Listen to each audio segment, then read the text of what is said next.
Welcome back to Two Rail Fans. We have a fun video for, at least for us today, because we're coming to the end of a long-term project converting these old Athearn Blue Box diesels. So this is the locomotive that we just finished converting to DCC.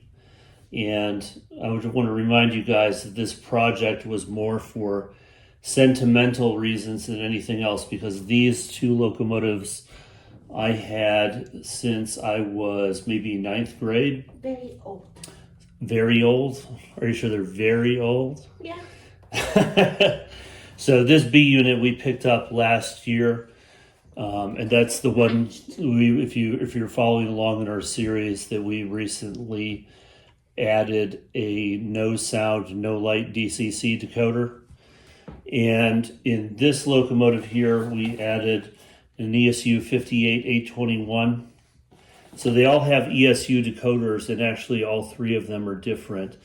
I am going to need to check the programming on this one because the speed is not exactly the same as the other two.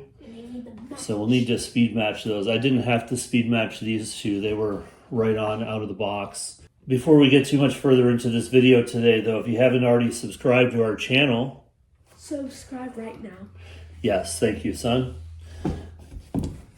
Anyway, this is the old motor that we took out. Right. You can actually hear it. Be quiet for a second, David. So it's pretty worn, and we were having some reliability issues with these motors. And we wanted to put an Athearn Genesis motor in all three of these. So they all have the same motor.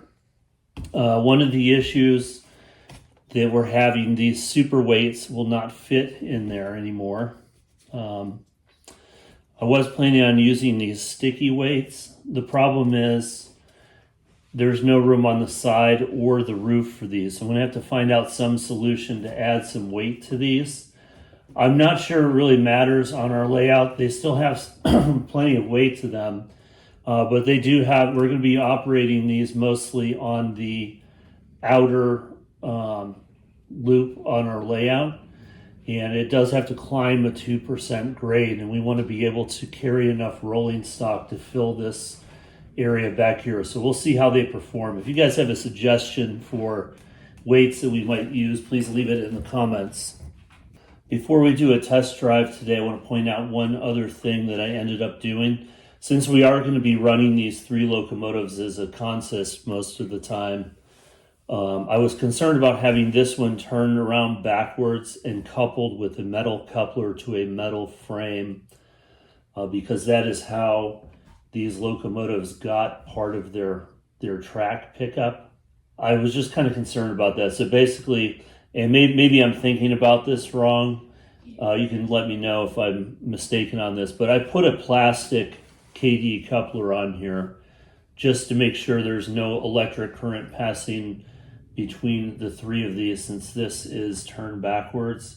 I'm not sure if that's necessary or not, but we did it for today. So LEDs in the front here, speakers inside here, just like the other A unit install. I will probably get this turned off, but for the time being, the sound is on for both A units, and we'll demo that in a second here. So let me get the track power turned on.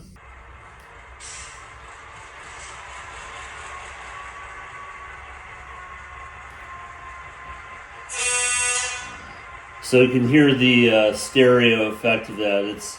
I think that's kind of annoying for me personally. I think that's a little bit too much sound. But I'm going to drive this slightly forward. Whoa.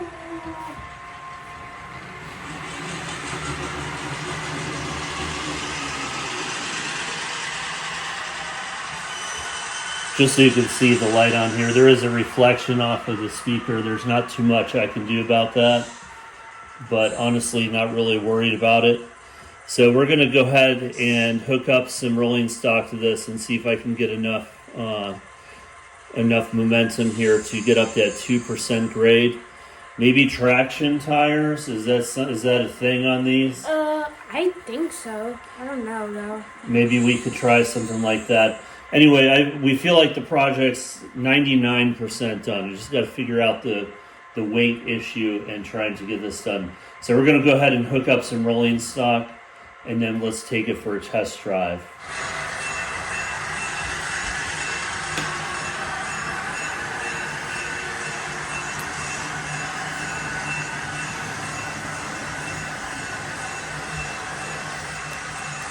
We're going to see if that can make it up our 2% grade over here. Whoa.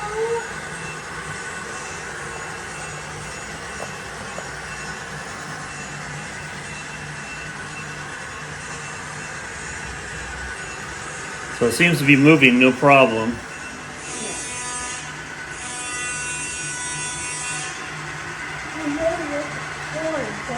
Yes, I do like that horn. I just would like one of them.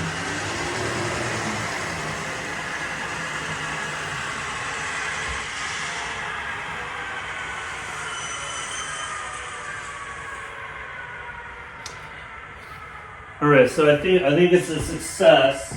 We definitely need to do some speed matching because you can hear as the the locomotives take off, they're not all together. But at least we have all three of these up and running. So I think there's probably just two things left to do in this big project. Speed match and figure out how we're going to add some weight. Maybe some thinner kind of metal that we can kind of shape around the shell here. Okay. We would really appreciate some comments on that if anyone has any suggestions. But I think that's it for today. We're excited to have this up and running. Obviously, no problem pulling. We shouldn't have any problem pulling 4 pieces of rolling Pretty stock strong. here. And it's definitely overkill for this amount of space. But again, for sentimental reasons, wanted to get these running, and this was just for fun. So we appreciate you guys watching the video today. We consider this a success up to this point. We're nearing the finish line on this long-term project. It's definitely overkill having an ABA for this stretch on our layout, but we don't really care. We wanted overkill on this, right? Yeah. So anyway, thank you guys for watching, and we'll see you in the next one.